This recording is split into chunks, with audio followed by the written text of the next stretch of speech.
Telugu Desam party నేత దారుణ హత్యకు గురయ్యారు. అయితే అది రాజకీయం కాదు, వ్యాపారపరం అన్నటువంటిది తేలింది.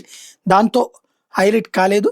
పొట్టి శ్రీరాములు నెల్లూరు జిల్లా జలదంకి మండలం గట్టుపల్లి చింతలపాలెంలో టీడీపీ నేత గొట్టిపాటి ప్రసాద్ నాయుడు 55 ఏళ్లు బుధవారం తన కోళ్ల ఫారంలో దారుణ హత్యకు గురయ్యారు. సొంత పార్టీ నేతలతో ఉన్న భూ వివాదం నేపథ్యంలోనే ఈ హత్య జరిగినట్టు అనుమానిస్తున్నారంటూ సాక్షి రాసుకొచ్చింది.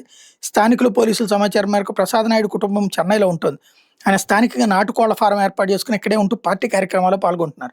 బుధవారం ఉదయం 10:30 గంటల సమయంలో గ్రామానికి చెందిన ఇద్దరు వ్యక్తులతో కలిసి ఉండగా గుర్తులేని ఇద్దరు వ్యక్తులు వచ్చి 5 కేజీల నాటుకోళ్లు కావాలని అడిగి మళ్ళీ వస్తామని వెళ్ళిపోయారు.